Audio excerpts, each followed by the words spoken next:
Hello, আসসালামু আলাইকুম সবাইকে। আমরা সাধারণত ফেসবুকে দেখি যে অনেক সময় এভরিওন নামে একটা নোটিফিকেশন আসে বিভিন্ন গ্রুপে বা পেজে। অনেকে কী করে থাকে, মেনশন করে থাকে।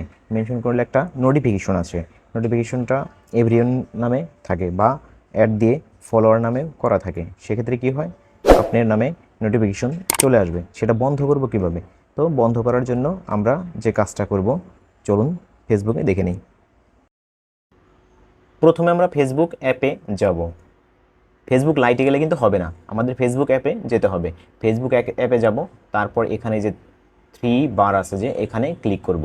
এরপর এখানে যে সেটিং আছে ডান পাশে কোনায়, সেটিংসে ক্লিক করব। এরপর নিচের দিকে আসব, নিচের দিকে এসে এই যে এখানে দেখব নোটিফিকেশন, এটাতে ক্লিক করব। নোটিফিকেশন থেকে আসবো এই যে 2 নাম্বারটাতে ট্যাগসে ক্লিক করব।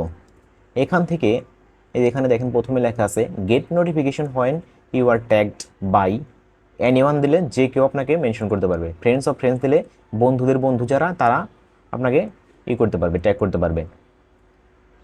তার কাছে তাদের তারা যদি ট্যাগ করে আপনার কাছে নোটিফিকেশন চলে আসবে।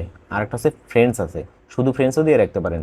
শুধু ফ্রেন্ডস দিলে পারে, শুধুমাত্র বন্ধুরা যদি ট্যাগ করে থাকে সেক্ষেত্রে আপনার কাছে নোটিফিকেশন আসবে। এরপর নিচের অপশনটা রয়েছে where you receive this notification. আপনি কোথায় নোটিফিকেশনগুলো পেতে চান? পুশ, ইমেল, এসএমএস, মানে এসএমএস এর মাধ্যমে পেতে পারেন, ইমেলের মাধ্যমে, অথবা ফেসবুকে যে নোটিফিকেশন আসে সেটার মাধ্যমে পেতে পারেন। এখানে আপনি শুধুমাত্র পুশ অন করে রাখতে পারেন, বাকিগুলো অফ করে দিতে পারেন।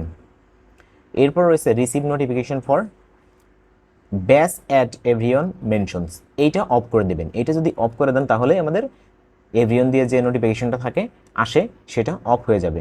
এটার জন্য আমরা এটা কী করব, এটা আনচেক করে দেব, মানে এটা ডিঅ্যাক্টিভ করে দেব। তাহলে আমাদের নোটিফিকেশন আসা বন্ধ হয়ে যাবে। তো এইটাই ছিল আমাদের আজকের ফেসবুকের রিলেটেড টিপস অ্যান্ড ট্রিক্স।